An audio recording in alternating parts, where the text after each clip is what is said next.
We're back. Another week in the books. Every week keeps getting better and better. More drama, a lot of crazy scoring, some upsets, some turnovers, some surprises, a lot of injuries, and a lot of bye weeks. Welcome back, everybody. Thanks for tuning in. I'm here with my guy, Will Priester. What's up, Chief Justice 06? Nothing much, brother. Doing good. It's another week of football in the books. Another week of football approaching. That's the thing about sports and the NFL. And this is something that if it helps me stay centered, at least, Luuch. You have a bad day. You had a bad day. It doesn't matter. There's another slate on the horizon, always in the beautiful industry of daily fantasy sports, even with football down. So let's take a trip. Let's hop in the DeLorean, and let's call it Back to the Future. But either way, let's hop in our time capsule. Let's call it that. Just 5 years ago, Luuch, 10 years ago, I'm just saying there was no such thing as Showdown. Do you remember, by chance, when the slate was Thursday through Monday? Like, oh boy, you talking about it was like golf. You sweated the whole weekend just for somebody to wreck your hopes and dreams on Monday night. Then finally, at one point, it was Sunday through Monday. And Luuch, it didn't matter what was happening on Sunday. You could literally get wrecked on Monday night. And then they made many alterations. Yeah. And then they came out with Showdown and mini slates and all that. And so now that was kind of a revolutionary product for football, to where we started playing singular slates. And that's opened it up for you to, I think it's made it interesting for the consumer. It's a little bit different strategy. But my point is, to cement what I led in with, doesn't matter how yesterday went, Luuch. There's always another day. Even in NFL now, you can start on Thursday with a Showdown slate, and then you just have to make it Sunday, then Monday, then Thursday again, right? And if anybody's degenerating out college football, you've now got football almost every day. So there's always another slate. NBA's around the corner. There's always another slate. So if you had a bad week 7, folks, don't fear. Your friend Chief is here to let you know there is another slate on the horizon. We'll find out who the OG listeners are, the OG DFSers. Oh, yeah. If they're shaking their head and thinking main slates for Thursday through the weekend. And then you got to a point where FanDuel included the Sunday night game, and that was kind of a disaster. And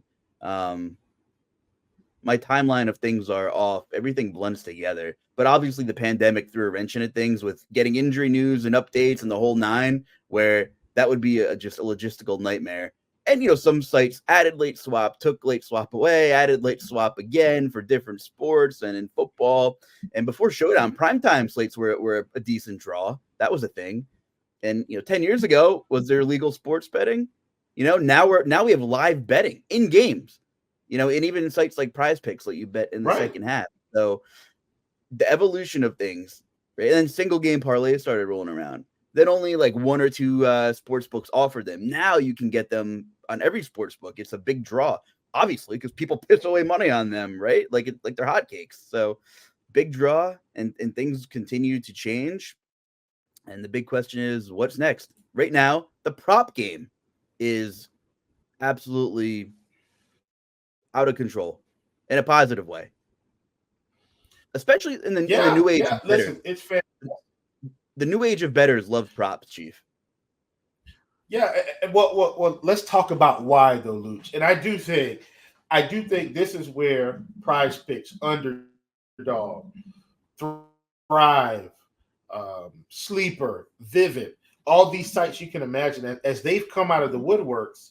What did they cater to, Luuch? That's the thing that I think a lot of people have missed. They weren't catering to people in Vegas, at DraftKings Sportsbook or FanDuel Sportsbook or whatever, or BetMGM. That's not who they were catering to. They were catering to guys like me that played FanDuel, DraftKings, daily fantasy sports. That's what these sites were built on, daily fantasy sports. And so as the daily fantasy sports player has come into this and said, wait a minute now, I can I can do well for less time, less stress, slightly same process, but I can now get into more, predictive analysis than trying to figure out which 3K crapper is going to score 4 touchdowns today. Whoa. And you get into it and you say, well, this is great.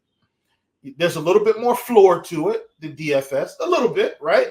And so I think I think the excitement is there for folks. And I think it's tied them even more closer to the game. Now, for somebody like me, I still like both.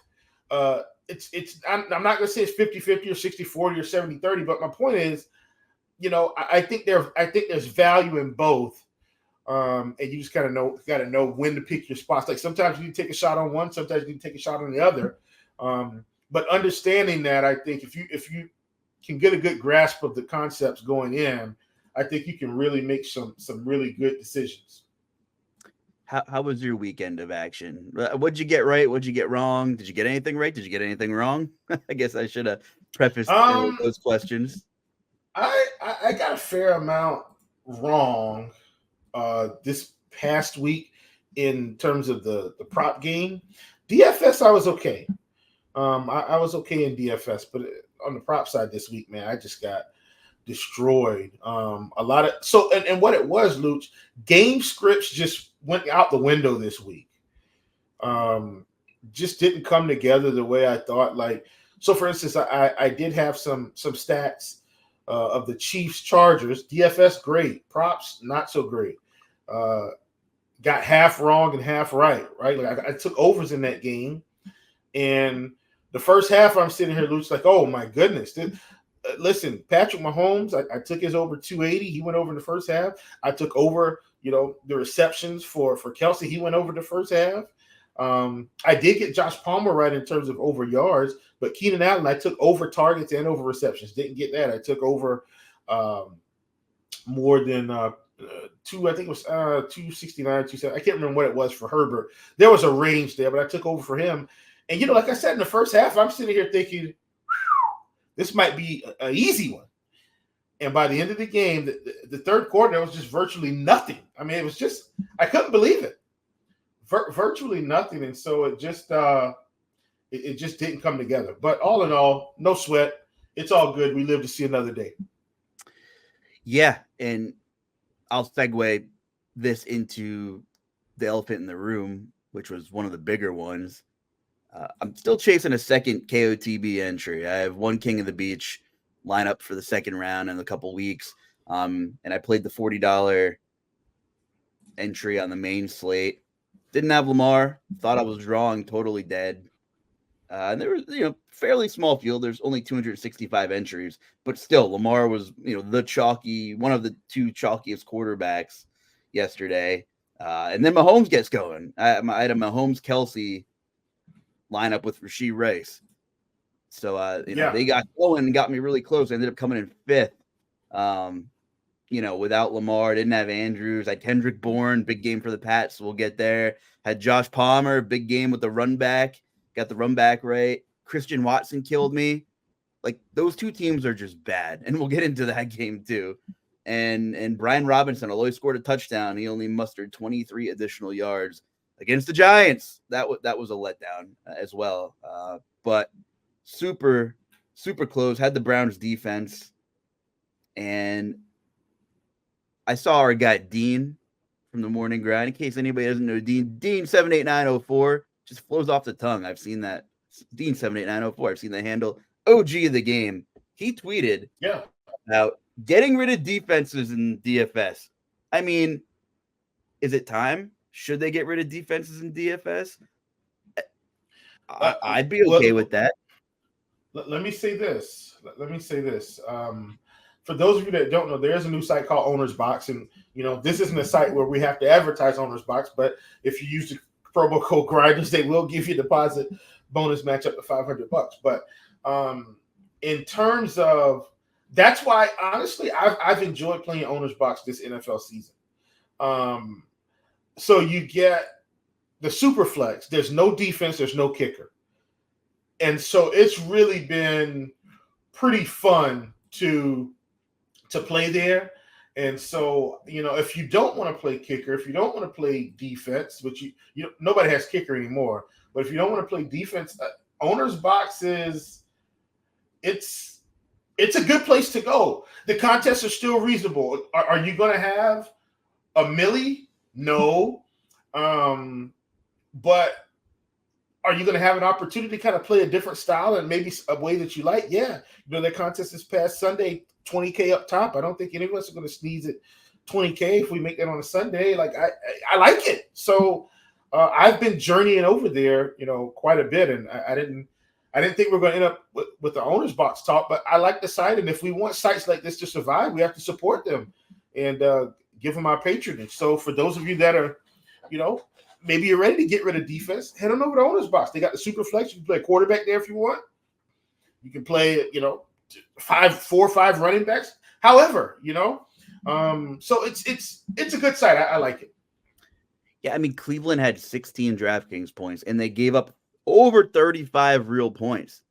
You're not even playing the right plays anymore. You're just playing for the pick six, for the defensive touchdown. Like, you can literally roster any defense and get that garbage time fumble recovery in a blowout that doesn't matter, and the defense will be optimal. It's just goofy. It's in an extremely volatile game that we play, where there's so much chance. It throws an additional amount of volatility, into whatever you're trying to scheme for the weekend. And, if you don't have that defense that goes off at 8% or even 5% in large field GPPs, you're still dead. Like, if you don't have that 5% defense in large field GPPs in your pool, you're dead. Like, you're not taking anything down. They go over 25 points. Yeah, absolutely. You're dead. So there's my mini rant. And I had Cleveland in my best lineup, but I'm still complaining about it. If you like complaining, you tuned into the right show, everybody. Anyway,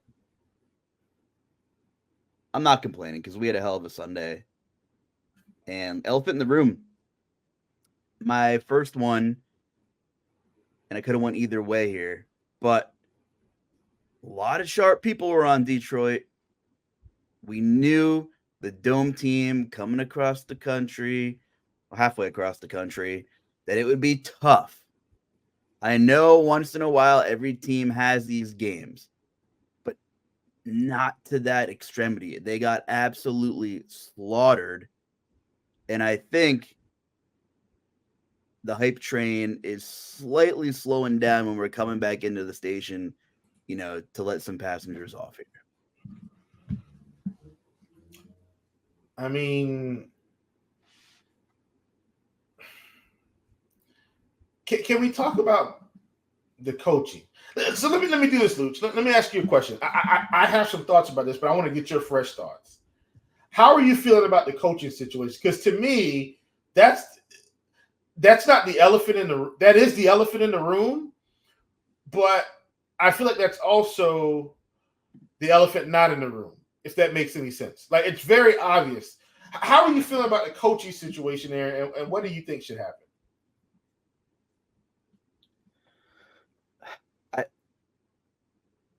The culture turnover that happened in Detroit, and Dan Campbell is essential to that, is unbelievable. You can't take that away from him. Great motivator. This is my opinion. I think he's a great motivator. Good dude. Like, just genuinely seems like a good guy. And I'm not saying Detroit should get rid of Dan Campbell. I'm saying at some point it's possible, if they want to go from a great team to an elite team. So take this for an example, and it's a bad one for right now, but this obviously the first one that popped in my head was the Titans had Mike Mularkey coming off a deep playoff run, winning an Arrowhead, and they fire him and bring in Mike Vrabel. Mm-hmm. And the Titans had that window where they were really freaking good for 4 years before the roster debacle and everything, where the former GM kind of screwed up. Mm-hmm. These things kind of happen sometimes. And I think Dan Campbell, good coach. We'll see how far he takes Detroit. I mean, in that division, with the way things have been playing out, I mean, they have a serious shot to get, a top 3 seed right now in the NFC. Right. Every team it's the NFL. It's the NFL. Up until that point, Baltimore did nothing to wow me. They haven't had a performance like this, and they put up 500 yards and average over 9 yards per play. I mean, listen, it's going to be a really telling next game for Detroit to see how they respond. And I know they weren't completely healthy, but still, that defense was getting a lot of kudos, right? Some really nice young pieces there. And, we're going to see them in prime time against the Raiders.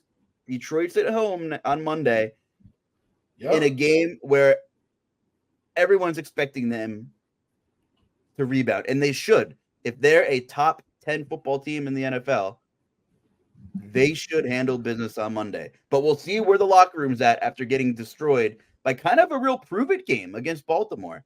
So I guess, in summary, I like Dan Campbell. I think I have no problems with him being a head coach in the league. But I've always had a little bit of doubt. I think he's a fantastic motivator.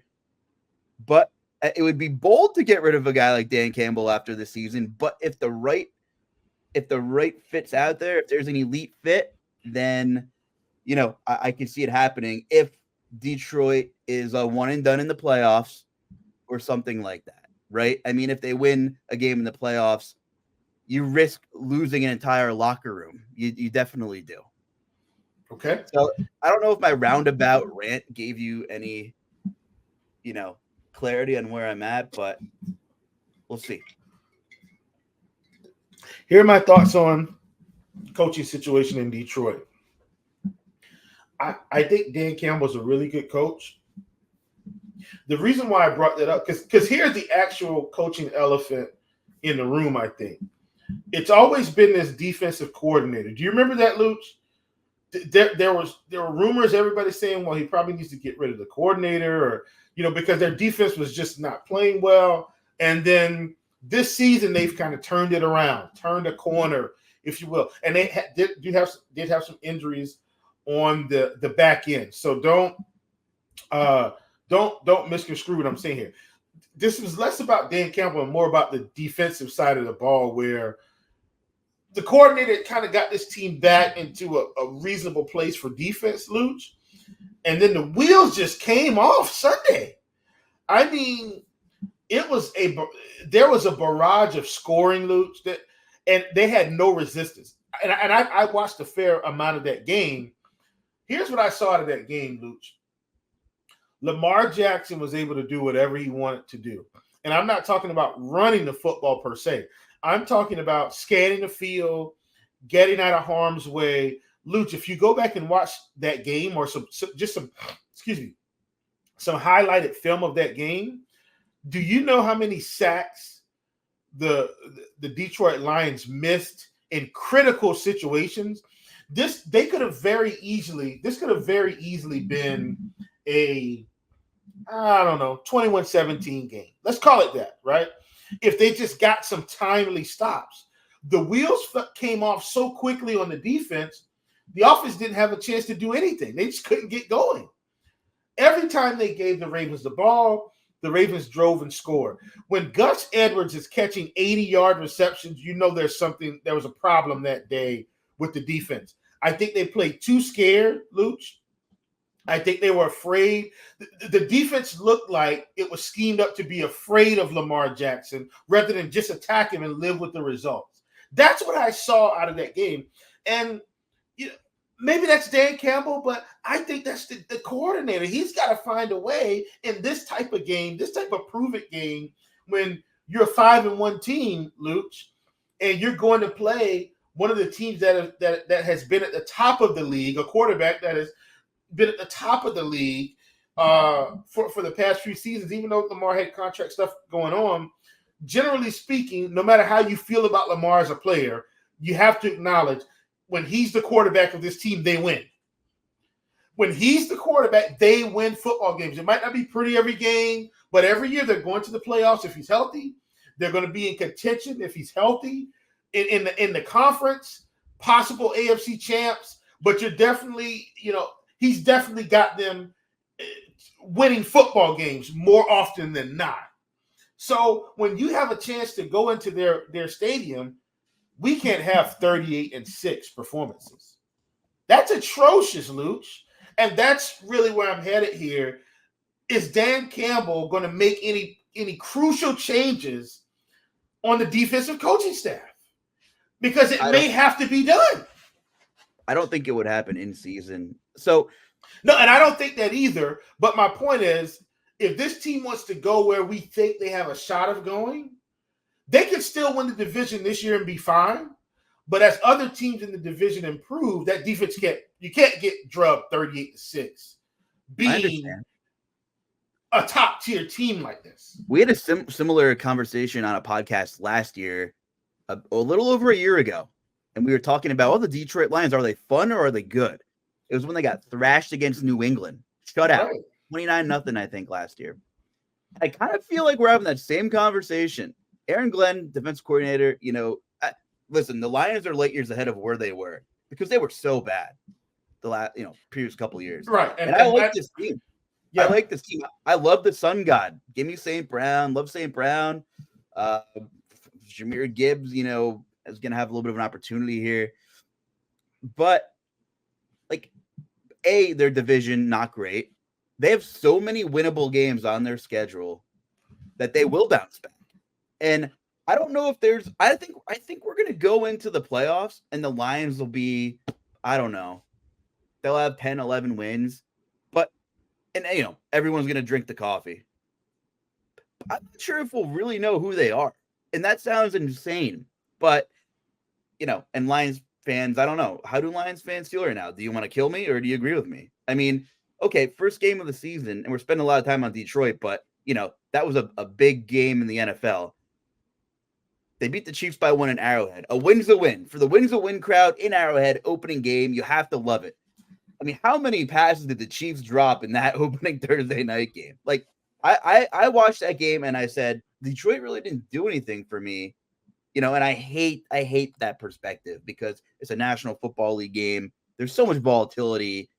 Shit happens. Excuse my language. And they got out of Arrowhead with a win. That, should have been their signature win, but didn't really feel like it, right? And, the rest of their schedule, okay.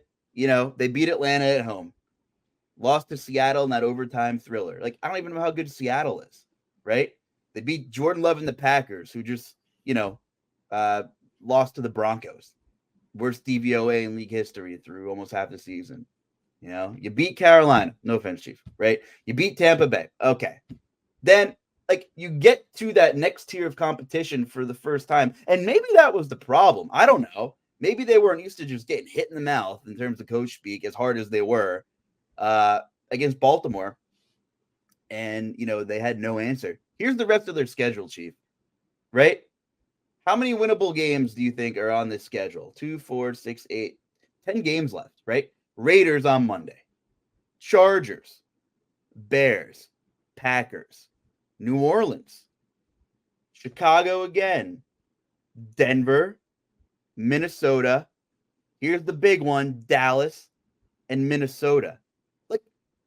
I don't, it's very possible that I still don't know how good Detroit really is, and they win 2/3 of those games, which sounds crazy. I'm not even sure if I'm confident in Dallas, right? I don't know. But that sticks out to me, prime time in Jerry's world, as their biggest competition. Who knows what Minnesota is going to look like in the last week of the season? Who's going to be on that team? I don't know. I don't even want to begin to speculate. Will Justin Jefferson even play? And they play Minnesota twice in the last 3 weeks of the year. I hate that. So, the biggest gauge, I think, of all right, show me something is going to be against Dallas and not till almost the new year. Look, here's what I always say, though. You have to win the games you're supposed to win. Right. They can't help their schedule. I get it. Right. Look, they're supposed to win the games in the NFL. If every team won all the games they were supposed to win, then if you do that, most of the good teams are going to go to the playoffs. And, I'm not going to hop around just yet, but there's some other teams I'm going to mention this team in passing and we'll talk about it. Like the Bills, who are starting to like be on the edge of not winning games they're supposed to win, struggle with the Giants, lose to the Patriots. That can't happen. Back to the Detroit Lions, though. My biggest gripe with them this week, though, because they are going to win some of these games down the stretch, is they got beat down by the Ravens. And that's starting to be my theme with the Miami Dolphins also, where like you got to start beating some of these good teams or at least making it more interesting. Like you get blown out by the Bills, you kind of get blown out by the Eagles, and now we're talking about the Dolphins, but you get my point. Like you win the games you're supposed to, and then against upper tier teams, we want to see competition and see whether or not you can pull it out. And so when I look at the Lions, I think they're going to win a lot of these games, but are they ready? Right? Are they ready to rise and be the they're going to be the cream of the crop of the NFC North, but and so that means they're going to get a playoff game at home. But are they ready to beat San Francisco? I don't think so. Not if they're healthy. Are they ready to beat the Eagles? I don't think so. You know, are they ready to beat Dallas? I don't know, Luuch. We're gonna see. That's what I'm saying. I don't know though, and that's where I'm with Detroit. Like. But it's mainly because of their defense, but their offense didn't help them yesterday either. The offense had the ball some. They scored 6 points. And it was a touchdown, and it was late. But that's my other gripe in this game. Like, if the defense isn't going to help you and you score 30 points, okay, you know what? Hey, it was a rough day for the defense, but the offense showed up. I'd have a much different outlook on this team if the offense went nuts yesterday. I'm talking about nuclear, and the defense just couldn't get anything going. We didn't see anything from anybody yesterday, and that's my concern. And it's funny because the schedule is great. The range of outcomes is wide. There's a chance they run the table. It's not a high probability in this league, but there's no one on that schedule that I'm like, there's no San Fran, there's no Philly. Right? Like Joe Burrow's not anywhere in December on that schedule. Like there's nobody on it which is great for the Lions, but and David Montgomery missed that game, right? But seriously, what kind of a difference would he made in that game script? Like, what can you do for me when you can't cram David Montgomery down the other team's throat for 3.5 yards a carry and for 30 carries? Like, and Jahmyr Gibbs was fine yesterday. I mean, Jahmyr Gibbs was very explosive. Yeah. He looked great.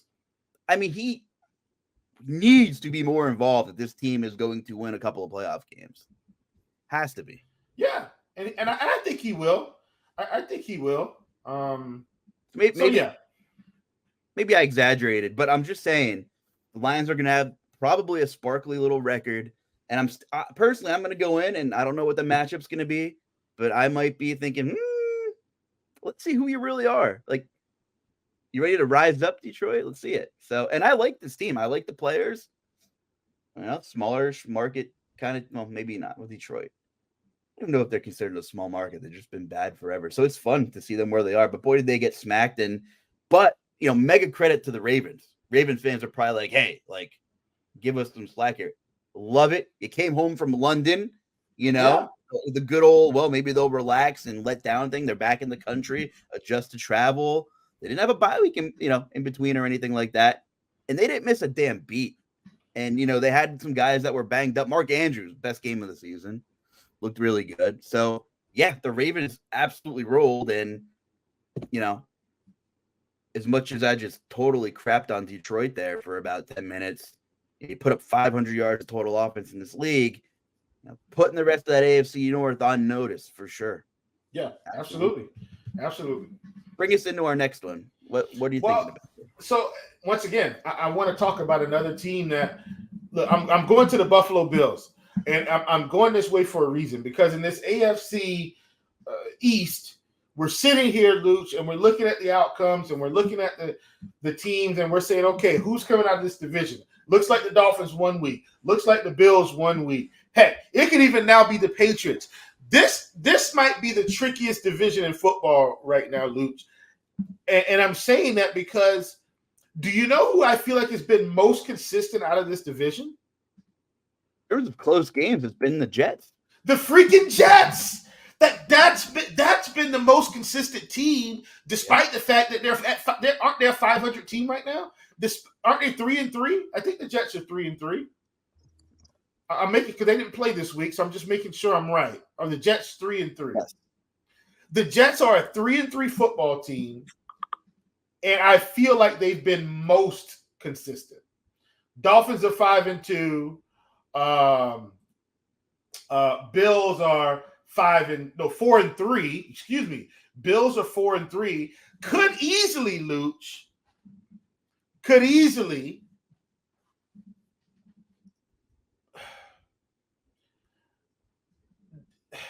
They could easily be 3-4. Like, think about this. If they lose this game to the Giants last week, they're 3-4, Luuch. Like, the most consistent team, even with Zach Wilson, has been the Jets. Those steady Jets. And I think it's still early. Someone could run away with this division. Right now, it's still the Dolphins at 5-2. The Dolphins got to prove to me they can beat really good football teams, though. Like, they got to prove it to me, man. They just have to. Fun team. I mean, this team has a lot of swag, but you got to prove that you can beat the teams like the Eagles, the Bills, the Chiefs. Like, you just got to prove it. But I think this division might be on the cusp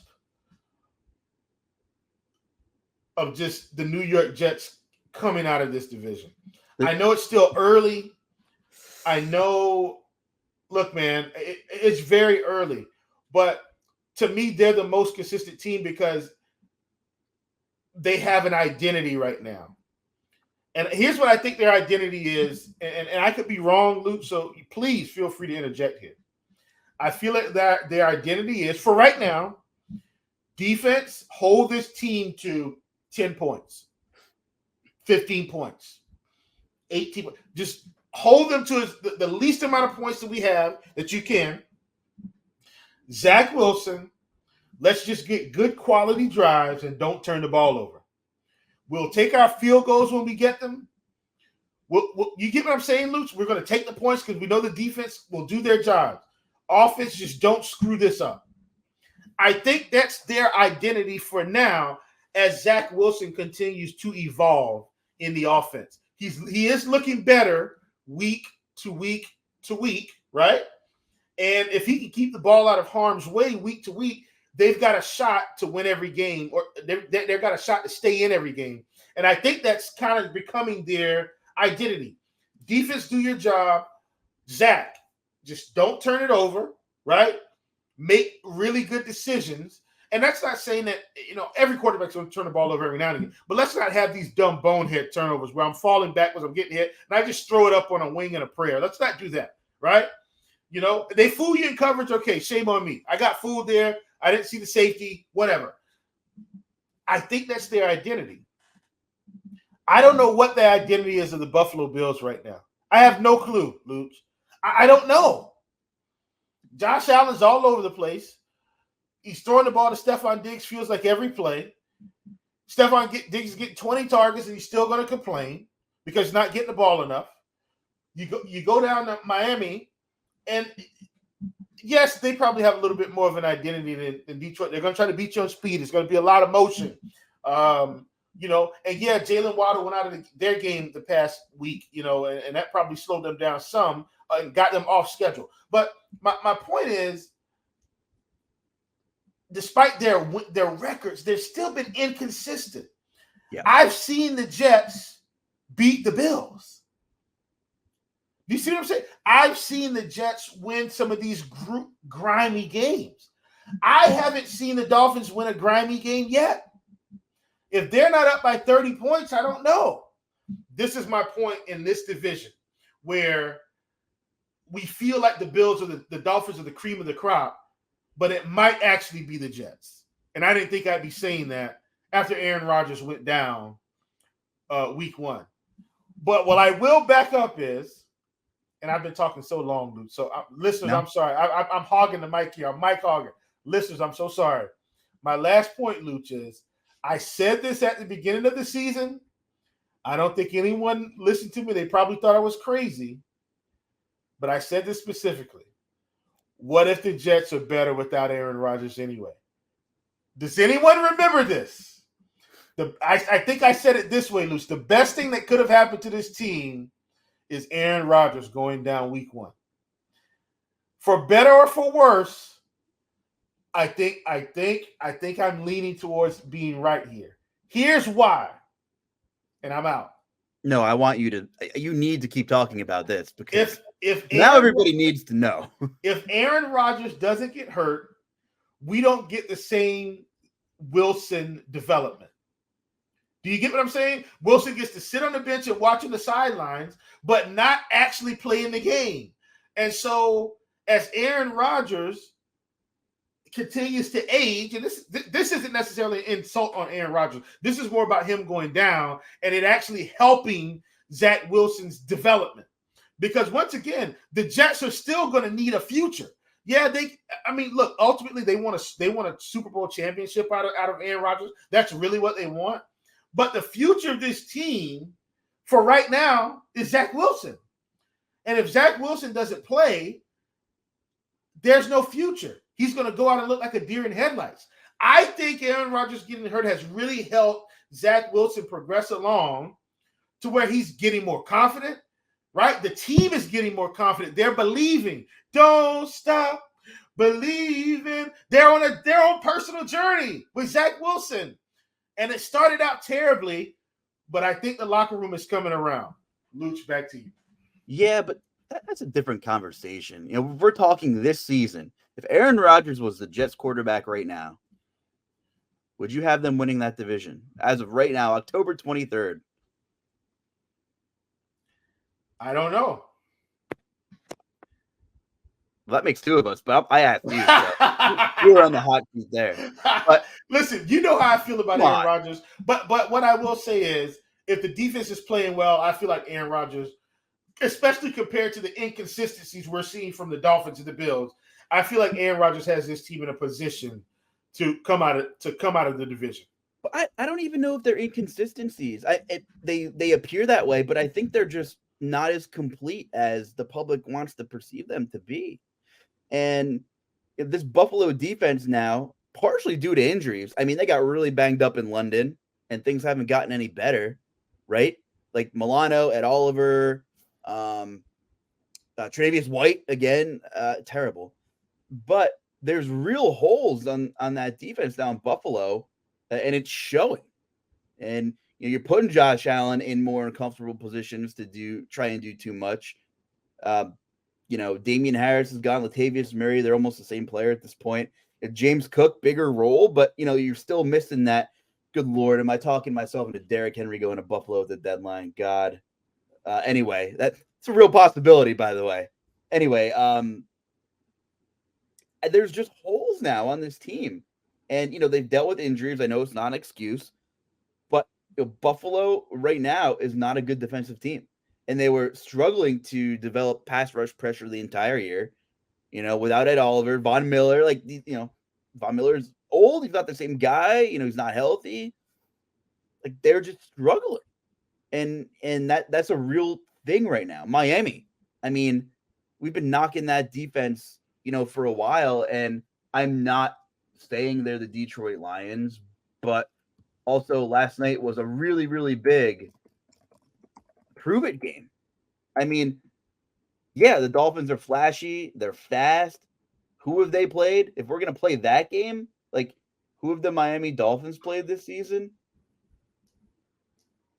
They've played next to nobody. I mean, okay. The Chargers in the shootout, they win by 2. Who are the Chargers at this point? Not a good defensive team. They beat New England by 7. They rolled 70 on Denver. Buffalo smacks them. They beat the Giants. They beat the Panthers. They lose to the Eagles.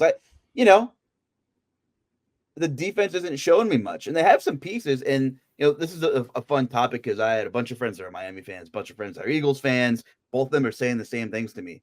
wow, the Eagles got away with murder. Well, our team's healthy. Their team's healthy and we're injured, and this and that, whatever. Both of those teams, the Eagles, Miami, interesting segue here, both missing pieces, both not healthy, both secondaries in shambles, right? Eagles missing safeties, but Darius Slay just came back. You're missing safeties against Tyreek Hill and company. You're probably going to be in trouble, and it showed. And on the Miami side, obviously, Jalen Ramsey hasn't played. I really like those linebackers, David Long and Jerome Baker. Played the run as well as they could. But, when push came to shove, it's almost like Miami needs a little bit of Dan Campbell and Dan Campbell needs a little bit of Miami, right? Like, you need that, and probably that was probably like the worst analogy known to man, but you kind of get what I'm saying. Like, where's the ugliness? Where can you thrive? And they got the takeaways, and here we are. Jalen Hurts. You can say what you want about that interception, getting batted down at the line, and then obviously holding the ball way too long, and there it goes. Boop! Here comes the pass rush is going to get home eventually. He just doesn't look like himself back there when he's in the pocket. Like, get him outside a little bit more. I've seen some horrendous play calling in the red zone, opening drive for the Eagles. Like, what are we calling?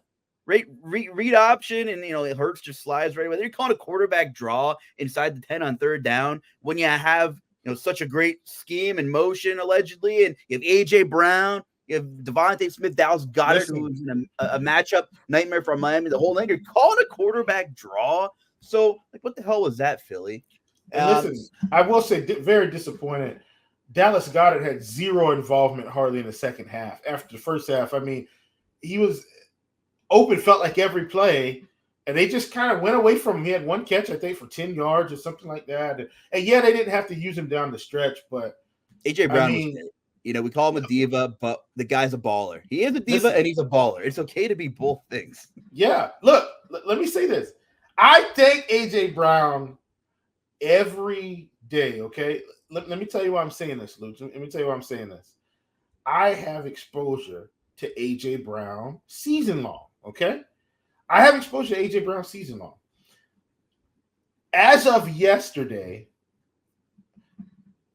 so the season prop was 1,099 and a half yards. That was the AJ Brown season long prop, Luuch. Prior to yesterday's game, do you know how many receiving yards he had? Prior to yesterday's game, by chance, do you know? I mean, he's got to be pushing 700 now, right? Yeah, he was at 672 yesterday prior to the game. He's already over 800 yards, I think, on the season, if I'm not mistaken. Luuch, can you firm that up for me? But are you actually looking this up while we're talking through it? Look, we're not on these big networks like FS1 and ESPN. We don't have, He's got 809 yards, more receiving yards than the Tennessee Titans collectively, if anyone's keeping score at home. Luuch, Thanks, Robinson. Luuch, he's got 809 yards through 7 games. I think AJ Brown every day when I get to check that when they do the weekly update of the season long numbers, AJ Brown may clear his season long prop within the next 3 weeks. It's possible. It's possible. I'm not saying he will, but it's possible. Luuch, I've got another 11 weeks, or 10 to 11 weeks for AJ Brown to have 300 yards receiving, basically. That to me, that's how crazy of a season AJ Brown is having. And while Jalen Hurts may get a lot of the credit, the diva himself, AJ Brown, may single-handedly be the reason why they're cruising in some of these games. Right? It's like, look, man, just give me the ball. Good things will happen. Devontae Smith is almost like in his shadow now. He still gets some targets here and there, but AJ Brown, I think, has shown that, look, I'm the ultimate guy on this team in terms of receiving. And I mean, it was a beauty to watch. Even last night, Luuch, I mean, he just kind of exploded. Like, out of nowhere, he 40, 50, 70, 90, 100. It's like, geez, just big play after big play. Gotta tip my cap to AJ Brown. You do. He's a machine, And if you Yeah. can center your offense around him, because that's what he needs, you're going to figure it out. He deserves to be a focal point. He should be. He should I be. mean, But he's earning it this season, bro. Like, I saw him even last night. Like, he caught one on the sideline. Should have probably been a 2 or 3 yard pickup. Turns on the guy. A guy hits him. He doesn't go down. He picks up another 4 or 5. Then 2 or 3 guys hit him on the sideline. One hit him pretty hard. He shook it off. Everybody thought, oh, he got shaken up, and he did. Shakes it off, comes right back, and looks like he almost scores a touchdown. Didn't quite get there, but was certainly close. Like, geez, man, he's been playing really well this season. Really he is, well. And he's 1B to Tyreek Hill after the catch, and they do it in different ways. Tyreek is just a blazer, and AJ has that shiftiness, and he's not like he's not fast, but man, he's a tough runner. He will run through tackles, run over corners. It's really fun to see. Do me a favor, pull up some DraftKings pricing or like next week's schedule while I keep talking. I've already got it up. I always have up. That's part of my process here on Food for Thought. For those that don't know, your good old neighborhood friendly chief always has up the schedule because I never know what I'm gonna have to look ahead. Here's what I want. I want to see Miami and I want to see Detroit. I want to see them get an ugly win. Or just a win in general over a top 5 defense. Like the Eagles front 7 is so good. And you know what? They could not get it done. And we know how important that ground game is to getting Tua going and the rest of this offense. We see how integral that is. Is Tua going to start winning a drop back and throw game? Like throw 45 times and win me a game. Like Jared Goff. Drop back 45, win that way when you have to. When you're facing a Baltimore front 7, a Philly front 7. The Dolphins have the Jets twice, and I'm ready to see those. I want to see that war in the trenches in those games. And any given day, Tyreek can break a ball game open for sure. But are any in conclusion here? Are any of these teams in the AFC East complete? I don't know. Are they complete teams? I'm not sure. I don't even want to get into the other side with Jalen Hurts turning the ball over because eventually, like, there has to be a conversation there. And I went back and I watched almost all of that game against the Jets, and I was really bashing him. A couple of those turnovers weren't his fault, but against Miami, he's trying to fit the ball into a couple windows that are a little absurd. Held on to the ball way too long on the fumble loss, but he's so gifted athletically, like that street ball play touchdown pass to AJ Brown. Like how many quarterbacks in the league can make that play happen? 2, 3, or maybe 4 at most. So the good obviously outweighs the bad, but he's got to clean it up a little bit. Like the decision making's got to be just a little bit better from Jalen Hurts, who, in terms of turnovers this season, he is second in the NFL behind Desmond Ridder. That's not great. Yeah, I mean, I think the turnovers will correct themselves because it's not just interceptions; it's fumbles. Like the fumble he had, against the Miami, they just kind of came crashing down on him and came across his arm, and the ball pops out, and then 2 guys clothesline him, so he couldn't fall on it.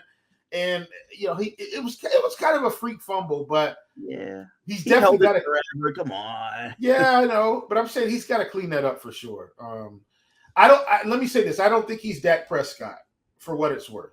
Oh Lord, no. I think he'll focus and try to get that part of his game corrected for this season, and or find a way to get rid of it rather than trying to be Superman. I saw him like not take some big hits on yesterday, or in the Monday night game. So I think he'll figure it out.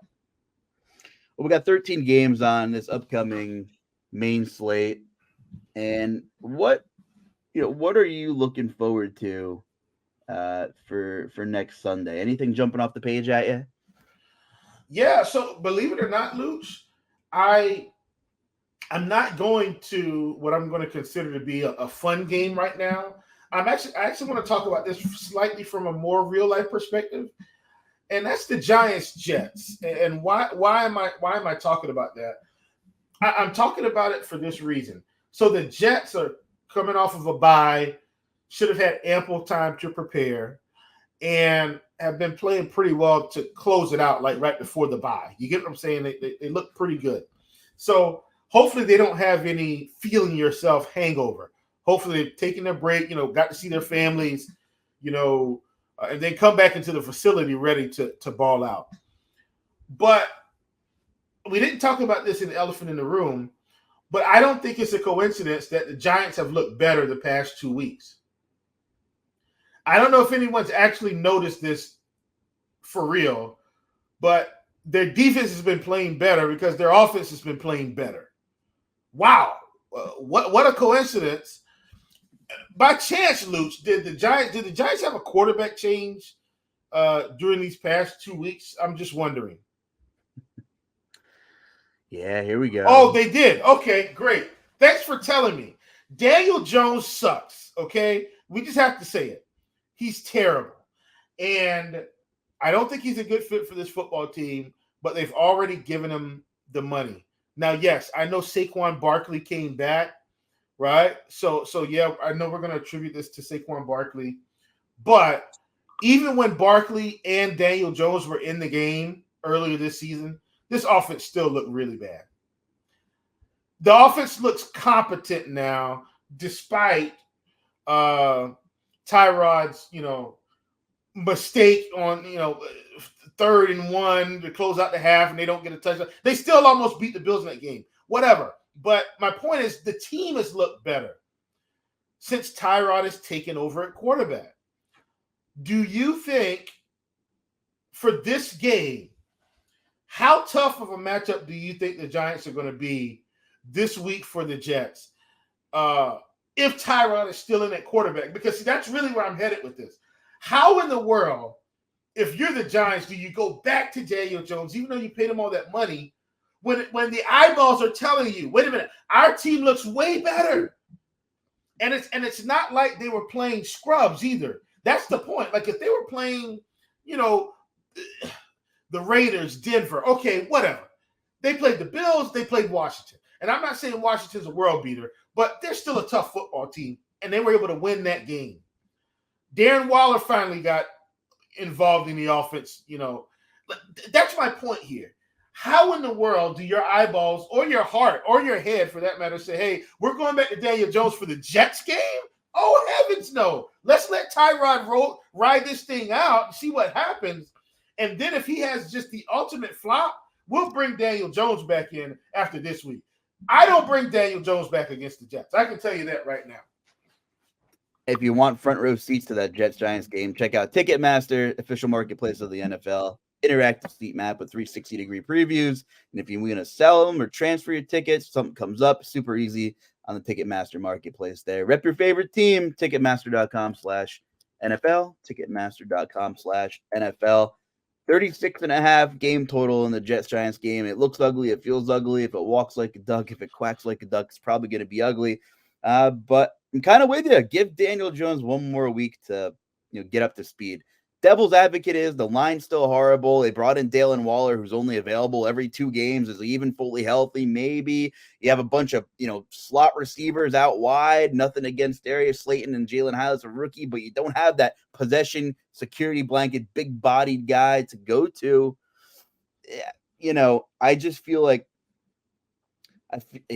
me being a Titans fan, a lot of people didn't know if Marcus Mariota was a good quarterback until his tenure was over. And some people still argue that he was. Are we going to get, 4 or 5 years into this thing? And, there's going to be so many different angles on, well, the Daniel Jones situation, the coaching changes, the help he did and didn't have, the money he got.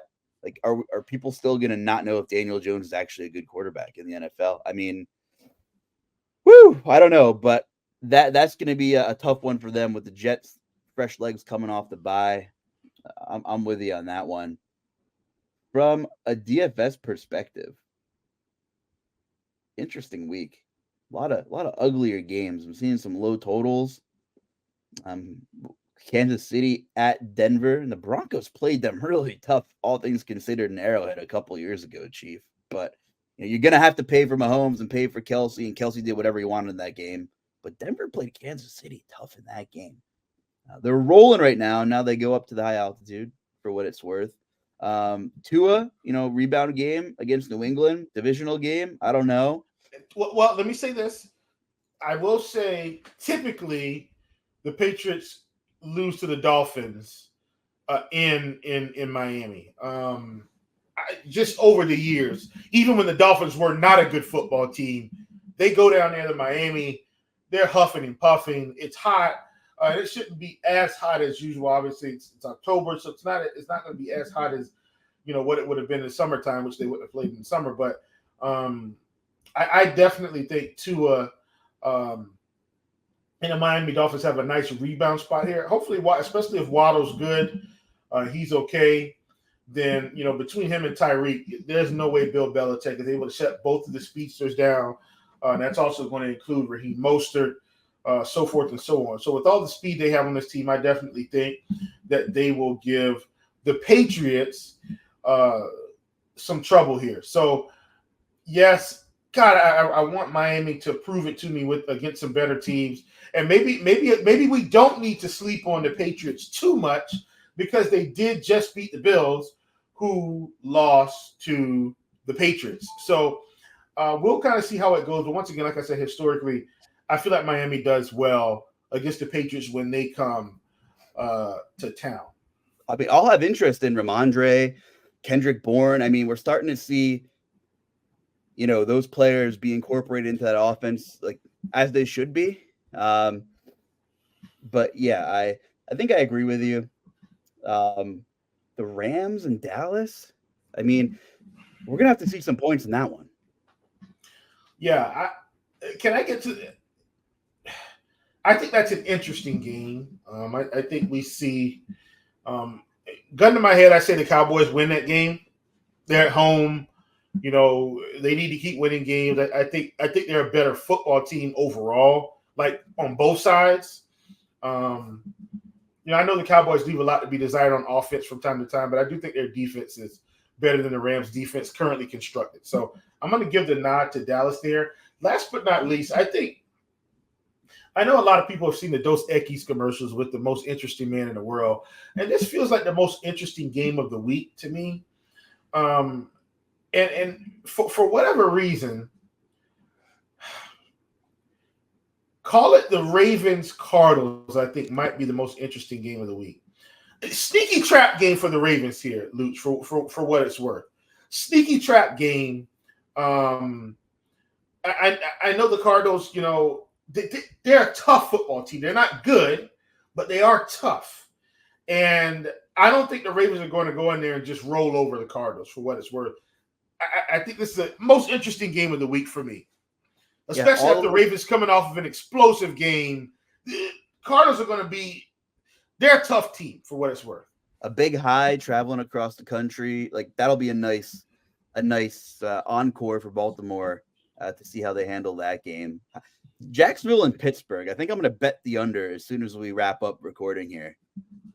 Listen, Pittsburgh's defense just cannot keep bailing them out. Matt Canada has to go. Is it Matt Canada? Is it Kenny Pickett? I don't know. The running game's non-existent. The offensive line hasn't gotten any better. They still go, over to LA and get a huge win against the Rams in a tough, gross, gritty game. One of those kind of games we want to see Miami win. But the offense is so stagnant. It's not even like that's not even the right word for it. It's terrible. And this could be another 60-minute podcast, but the Steelers have so much pride in their organization, and their own ego is going to get in the way where they're not going to can anybody midseason. They're going to stick to their guns because they're the Pittsburgh Steelers, and they're not going to switch it up and get rid of Matt Canada to kind of open up this offense a little bit because it's just absolutely disgusting. And I think the odds are pretty good. If you're a Steelers fan and you're listening with me, you got that win and you still feel kind of bad about it if you have to watch his offense for the first, 8 weeks of the season. This historically good Steelers front with Mr. Watt deserves so much better. And I don't know what that ceiling is of Pittsburgh, but I'll tell you one thing. Jacksonville looked pretty good defensively in their own right, and they're going in. There's going to be a lot of gold towels waving in that Pittsburgh stadium, and I don't know if this game's going to crack 42 points, which is what the total is right now. I think there's going to be an ugly, gritty game, and a game where, hey, maybe Pittsburgh's defense can bail them out one more time, but good Lord, can we get rid of Matt Canada? I'm done for the day, Chief. There you go. You heard it right here first, folks, live from Luuch. Can we get rid of Matt Canada? I love it. Are you on the same page or no? Absolutely. absolutely on the same page. Man, this is Well, a weird game. I know wedding season's coming up, so give me a quick 60-second story time, Chief. How are things going on your end, buddy? Oh man, listen, I'm thrilled, man. Like me and the future missus have just been on the same page. We had a beautiful night last night, just talking about everything and how we wanted to approach it, and you know, we talked a little bit about decorations today. Things that we might actually do together, and just kind of create some pre-wedding memories, Luuch. And that's I think that's something that may be important for everybody. Like, make good memories. Make good memories. That's something that one of the ladies at my church has always shared. But make good memories, and I think that's important. And so I feel like as we're approaching, we're it's not this Saturday, it's next Saturday, Luuch. There will be a Mrs. Chief officially, and so yeah, I think we're going to make some good memories as we approach it, man. And so I'm real grateful about that. And don't worry, I'll be here next week. Now the next week, Luuch, I'm telling you right now, go ahead and get a feeling. I will not be here after November 4th for that week. I will be out, but yeah, man, I think that's the theme of our week this week. We're going to try to make some good memories. Big congrats to you, my friend. We're going to get out of here. For the Chief Justice 06, Will Priester, I'm the Luuch, Justin Carlucci. Thanks for tuning in. See you next week, guys.